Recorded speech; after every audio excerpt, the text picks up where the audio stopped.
देश में हुए निकाय चुनाव में बीजेपी की बम्पर जीत हुई है और विपक्ष को एक तरीके से नया सबक मिला है। लोकसभा चुनाव 2024 अगले ही साल होने हैं। जनवरी से चुनावों की आहट शुरू हो जाएगी। जून अब आने वाला है, तो करीब 7 महीने बाद देश के अंदर जो लोकसभा के चुनाव है उनकी आहट एक बार फिर से जनता को सुनाई देगी।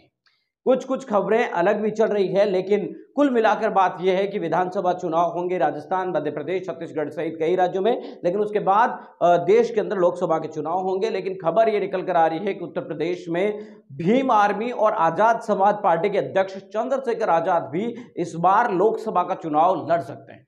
चंद्रशेखर आजाद इस वक्त समाजवादी पार्टी और आरएलडी गठबंधन में शामिल है। अब यह देखना दिलचस्प होगा कि क्या आरएलडी समाजवादी पार्टी के साथ गठबंधन में रहेगी। अगर रहेगी तो फिर आपको बता दें कि चंद्रशेखर आजाद भी साथ रहेंगे, क्योंकि चंद्रशेखर आजाद का समाजवादी पार्टी से जो गठबंधन है वो ज्यादातर जयंत चौधरी की वजह से है।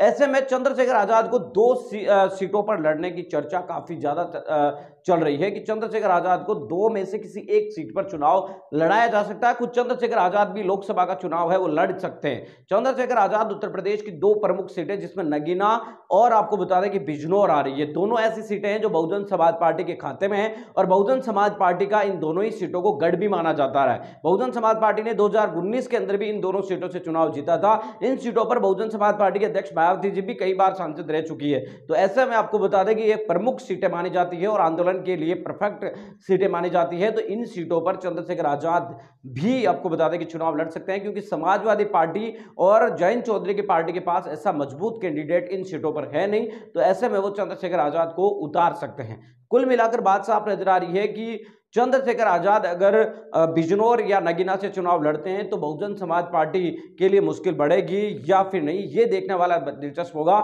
लेकिन यहां पर आपको बता दें कि बीजेपी के लिए थोड़ा सा फायदा हो सकता है या नहीं, ये भी देखना बहुत दिलचस्प होगा। अगर चंद्रशेखर आजाद इस बार के लोकसभा चुनाव में मैदान में उतरते हैं, क्योंकि उन्होंने योगी आदित्यनाथ के सामने विधानसभा का चुनाव लड़ा था, उनको कोई ज्यादा सपोर्ट नहीं मिला था, केवल 5,000 वोटों पर वो आपको बता दें कि अटक गए थे।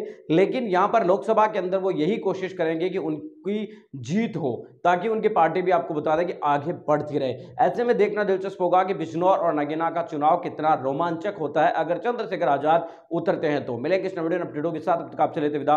लाइक कीजिए, कमेंट कीजिए और शेयर करना बिल्कुल ना।